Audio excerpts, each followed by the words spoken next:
दोस्तों कैसे हैं आप सभी को मैं आपके मंच the success point at the rate पे इंडियन इकोनॉमी के महत्वपूर्ण प्रश्नों पे एक बार फिर से आपका स्वागत करता हूं। बहुत ही लाजवाब, बहुत ही शानदार सेशन है दोस्तों। उम्मीद करता हूं कि आपको पसंद आएगा, तो फटाफट से इस वीडियो को ज़्यादा से ज़्यादा शेयर करें, ज़्यादा से ज़्यादा लोगों को जोड़ने का प्रयास करें दोस्तों। क्योंकि जब जिस वीडियो को ज़्यादा से ज़्यादा लोग देखने का प्रयास करते हैं, हमारा भी प्रयास होता है कि हम और बेहतर करें, जिससे आप अपने लक्ष्यों की ओर करीब पहुँचे दोस्तों। क्योंकि हमारा उद्देश्य ही है आपकी सफलता। ज़्यादा से ज़्यादा प्रश्नों को लगाने के लिए हमारे इकोनॉमिक्स प्लेलिस्ट में जाकर आप और महत्वपूर्ण प्रश्नों को देख सकते हैं, जिसमें 1000 से 15,000 प्रश्नों की श्रृंखला पहले भी दी जा चुकी है दोस्तों। आइए शुरू करते हैं शानदार महत्वपूर्ण प्रश्नों की श्रृंखला का आज का पहला प्रश्न। आइए देखते हैं।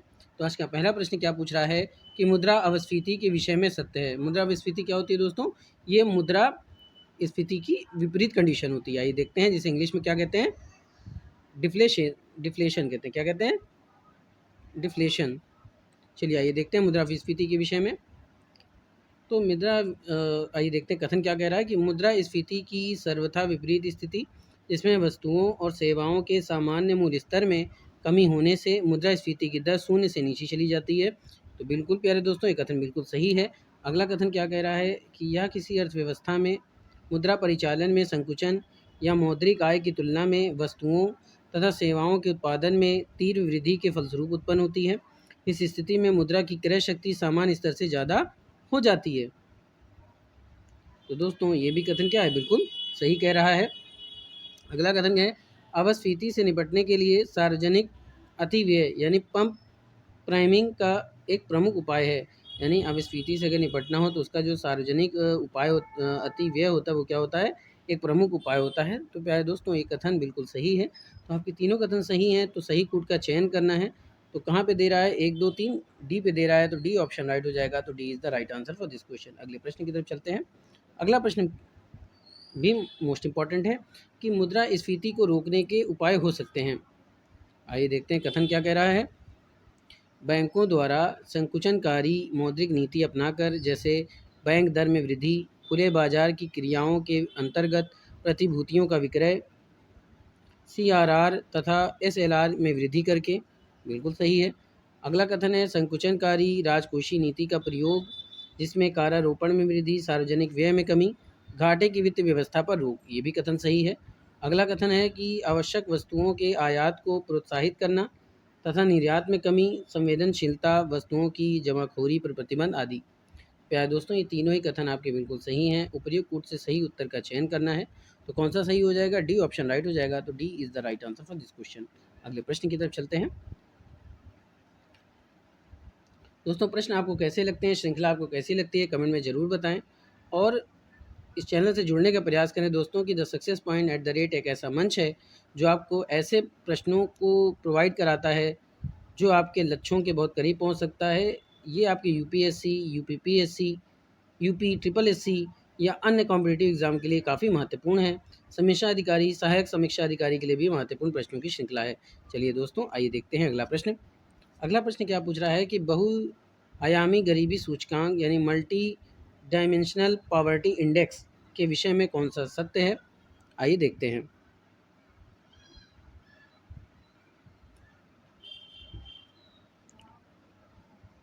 पहला कथन है एमपीआई की अवधारणा को यूएनडीपी द्वारा प्रकाशित मानव विकास रिपोर्ट 2010 में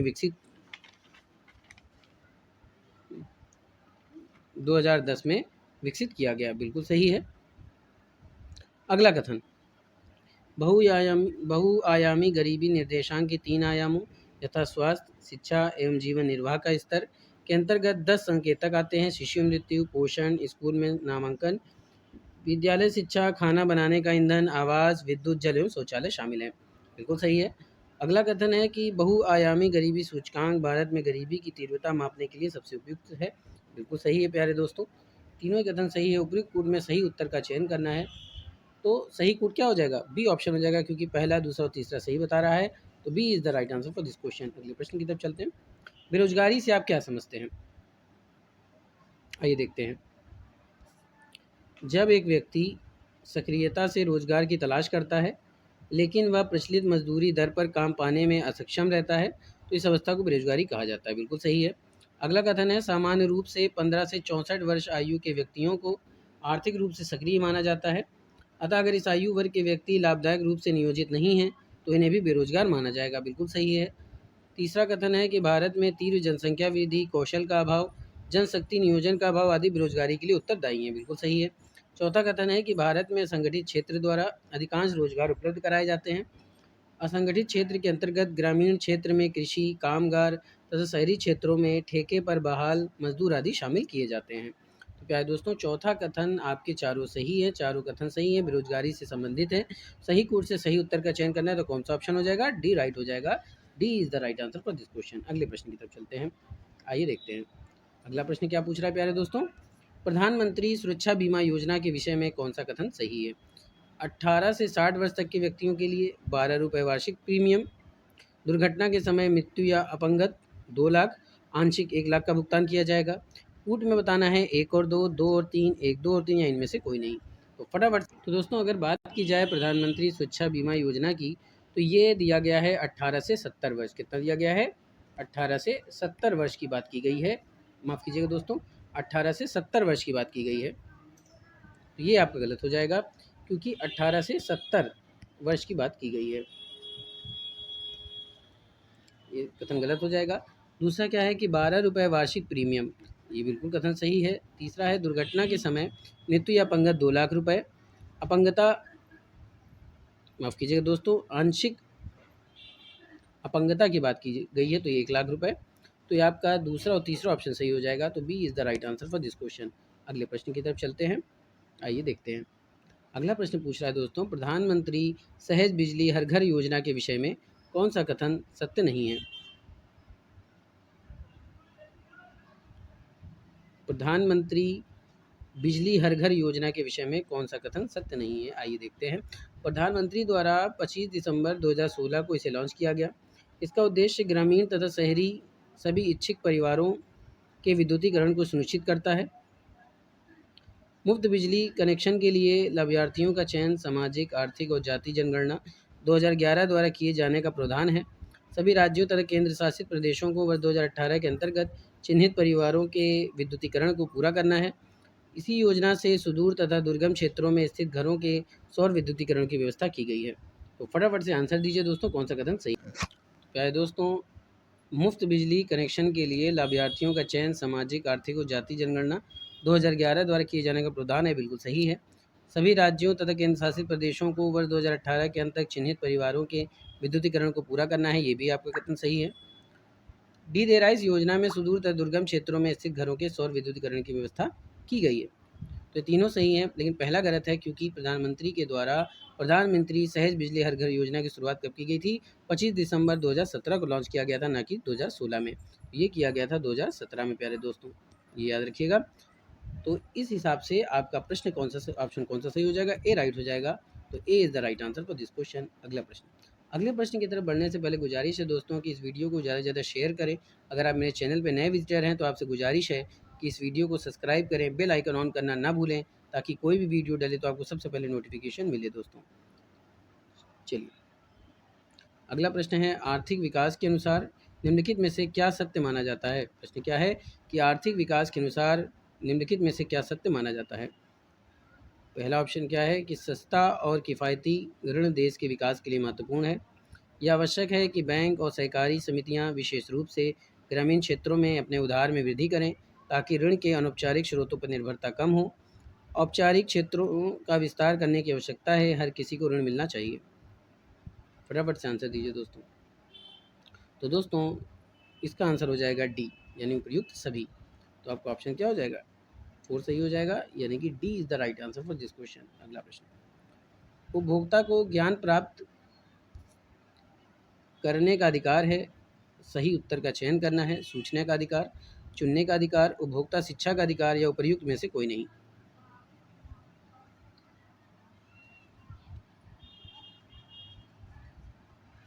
उपभोक्ता को ज्ञान प्राप्त करने का अधिकार है। सही उत्तर का चयन करना है। तो दोस्तों, उपभोक्ता को ज्ञान प्राप्त करने का अधिकार है, वो है सूचना का अधिकार। तो आपका ए राइट हो जाएगा। तो A is the right answer for this question. अगला प्रश्न, निम्नलिखित में से किसने कराधान का क्षमता सिद्धांत दिया था? आपका प्रश्न है, निम्नलिखित में से किसने कराधान का क्षमता सिद्धांत दिया था? आपके ऑप्शन हैं John Maynard Keynes, Lawrence Robert Klein, Adam Smith या उपर्युक्त में से कोई नहीं।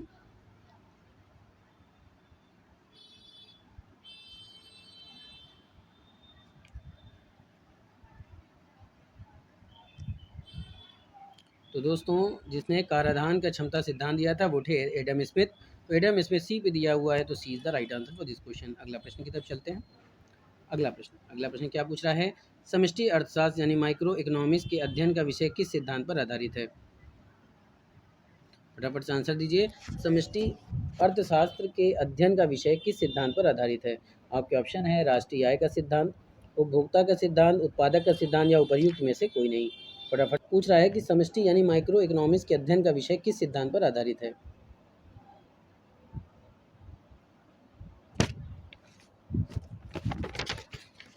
ये हो जाएगा दोस्तों राष्ट्रीय आय का सिद्धांत। तो आपका ऑप्शन क्या हो जाएगा? ए राइट हो जाएगा। तो A is the right answer for this question. अगला प्रश्न, निम्नलिखित में से कौन सा ई कॉमर्स का वर्गीकरण नहीं है? प्रश्न क्या है? निम्नलिखित में से कौन सा ई कॉमर्स का वर्गीकरण नहीं है? B2B यानी व्यापार से उपभोक्ता, D2D वितरक से वितरक, C2C उपभोक्ता से उपभोक्ता, B2B व्यापार से व्यापार। तो फटाफट से आंसर दीजिए दोस्तों, क्योंकि मोस्ट इंपॉर्टेंट क्वेश्चन है, मोस्ट इंपॉर्टेंट क्वेश्चन है, आ सकता है दोस्तों। निम्नलिखित में से कौन सा ई कॉमर्स का वर्गीकरण नहीं है?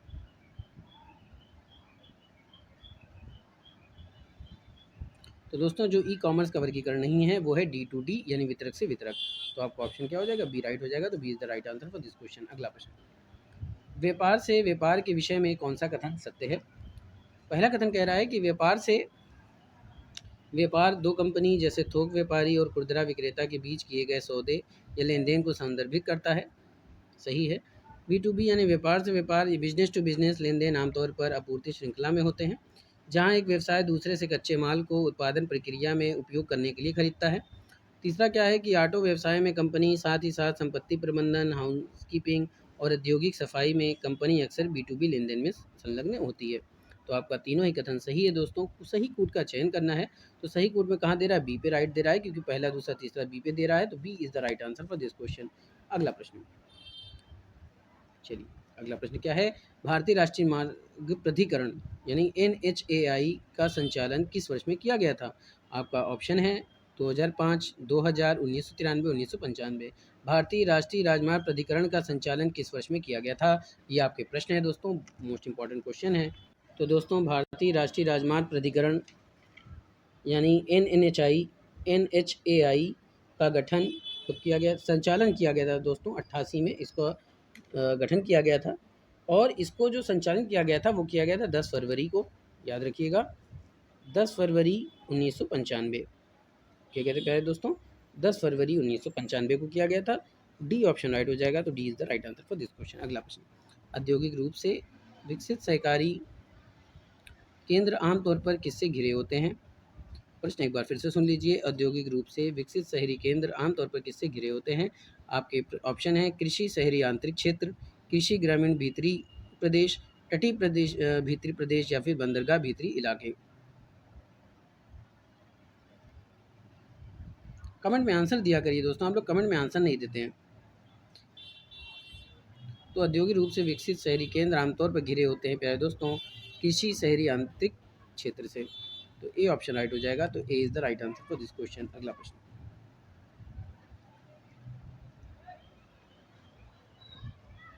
फटाफट से आंसर दीजिए दोस्तों। औद्योगिक रूप से विकसित शहरी केंद्र आमतौर पर किससे घिरे होते हैं? तो दोस्तों ये कृषि ग्रामीण आंतरिक क्षेत्र,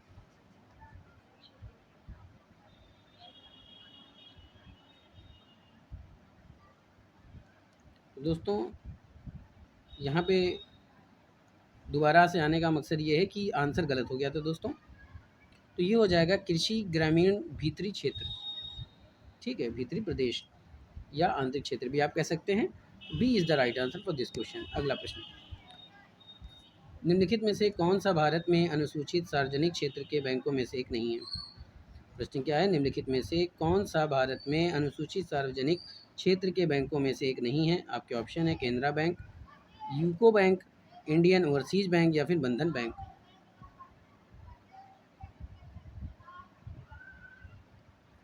भारत में अनुसूचित सार्वजनिक क्षेत्र के बैंकों में से एक नहीं है।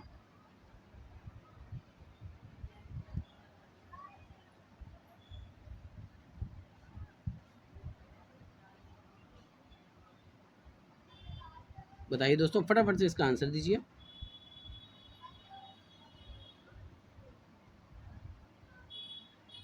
तो दोस्तों इसका आंसर हो जाएगा आपका बंधन बैंक। डी ऑप्शन राइट हो जाएगा। तो D is the right answer for this question. अगला प्रश्न।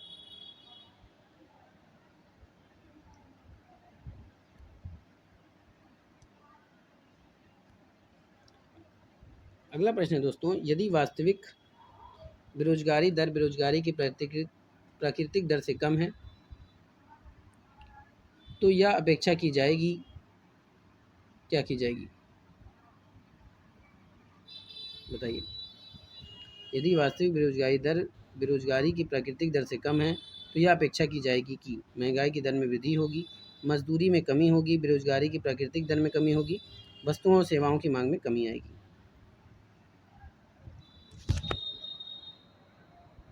यदि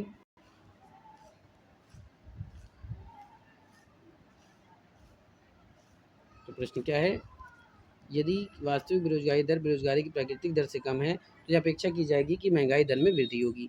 तो ऑप्शन क्या हो जाएगा? राइट, ए हो जाएगा। तो A is the right answer for this question. अगला प्रश्न, समष्टि अर्थशास्त्र को और किस नाम से जाना जाता है? प्रश्न क्या है, समष्टि अर्थशास्त्र को और किस नाम से जाना जाता है? समष्टि अर्थशास्त्र को और किस नाम से जाना जाता है? धन का सिद्धांत, राष्ट्रीय आय का सिद्धांत, आय का सिद्धांत या फिर मुद्रास्फीति का सिद्धांत?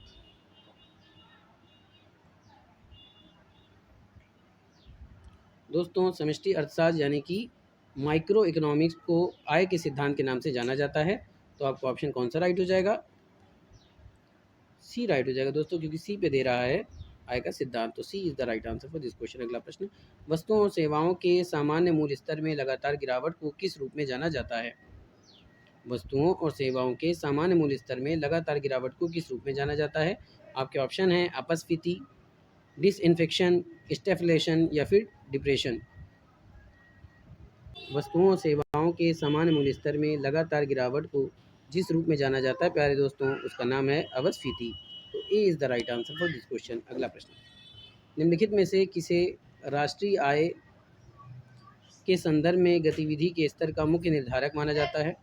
प्रश्न क्या है, निम्नलिखित में से किसे राष्ट्रीय आय के संदर्भ में गतिविधि के स्तर का मुख्य निर्धारक माना जाता है? आपका ऑप्शन है कराधान का स्तर, प्राप्त निवेश, नियोजित बचत, कारक गतिशीलता। फटाफट, तो ये हो जाएगा नियोजित बचत। तो A C is the right answer for this question. दोस्तों जो डेटा मेरे पास बता रहा है वो नियोजित बचत है। देखिए इसमें एक कन्फ्यूज़न है कि इसमें प्राप्त निवेश भी हो सकता है, नियोजित बचत। तो आपको कमेंट में बताना है कि कौन सा सही है। आगे चलते हैं, कीमतों, आय, उत्पादन और रोजगार के समान स्तर में स्थिर वृद्धि के लिए निम्नलिखित में से कौन सा शब्द उपयुक्त है? तेजी, मंदी, अवसाद, रिकवरी। कीमतों, आय, उत्पादन, रोजगार के समान स्तर में स्थिर वृद्धि के लिए निम्नलिखित में से कौन सा शब्द उपयुक्त है? कीमतों, आय, उत्पादन और रोजगार के समान स्तर में स्थिर वृद्धि के लिए निम्नलिखित में से कौन सा शब्द उपयुक्त है?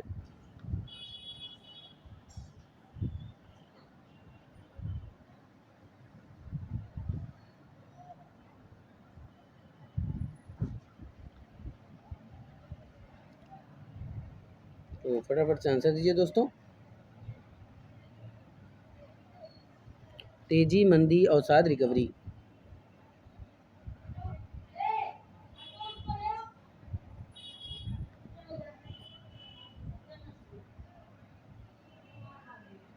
आंसर दीजिए दोस्तों, फटाफट से आंसर दीजिए।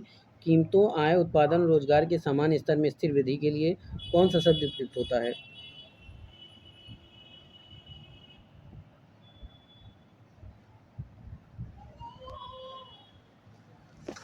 ये होगा दोस्तों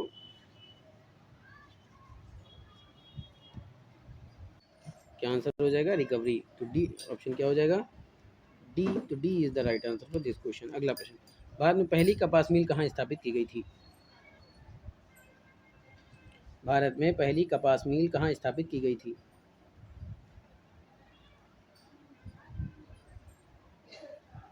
तो ये की गई थी प्यारे दोस्तों कलकत्ता में। तो कलकत्ता कहाँ पे? सी पे दिया हुआ, C is the right answer for this question. अगला प्रश्न, अधिकतर एटीएम खोलना निम्नलिखित में से किसका उदाहरण है? अधिकतम एटीएम खोलना निम्नलिखित में से किसका उदाहरण है?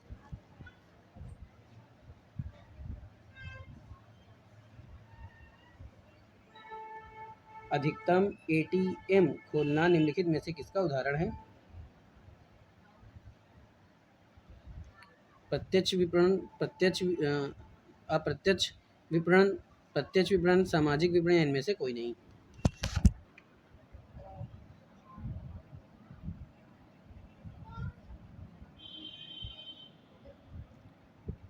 क्या हो जाएगा? सामाजिक विपणन। तो C is the right answer for this question. अगला प्रश्न, भारत में सबसे बड़ा आर्द्रभूमि क्षेत्र किस राज्य में है? आपके ऑप्शन है महाराष्ट्र, गुजरात, पश्चिम बंगाल, आंध्र प्रदेश। भारत में सबसे बड़ा आर्द्रभूमि क्षेत्र किस राज्य में है? तो दोस्तों ये है आपके पश्चिम बंगाल में। पश्चिम बंगाल कहाँ है? सी ऑप्शन राइट हो जाएगा प्यारे दोस्तों। C is the right answer for this question. अगला प्रश्न, इंजीनियरिंग निर्यात में कौन सा क्षेत्र अधिकतम योगदान देता है? प्रश्न क्या है? इंजीनियरिंग निर्यात में कौन सा क्षेत्र अधिकतम योगदान देता है? ऑटोमोबाइल, लोहा इस्पात उत्पाद, विद्युत मशीनरी, उद्योग मशीनरी। इंजीनियरिंग निर्यात में कौन सा क्षेत्र अधिकतम योगदान देता है?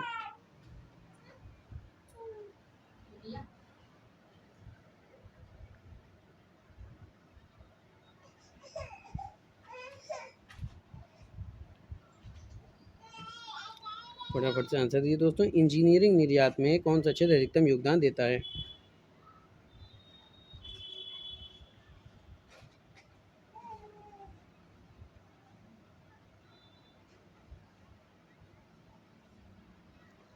इंजीनियरिंग निर्यात में कौन सा क्षेत्र अधिकतम योगदान देता है?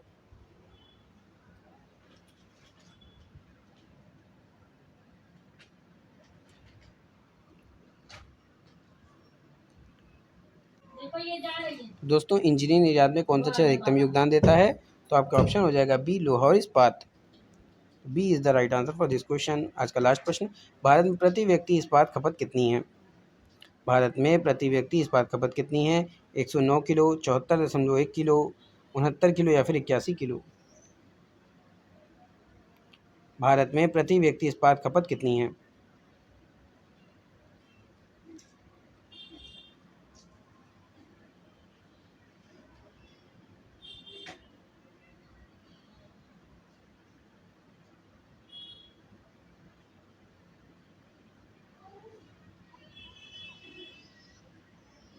नया आंकड़े बताइएगा दोस्तों।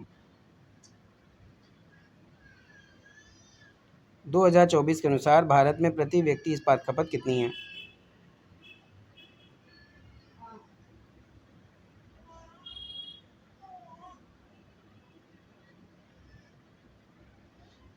भारत में प्रति व्यक्ति इस्पात खपत कितनी है?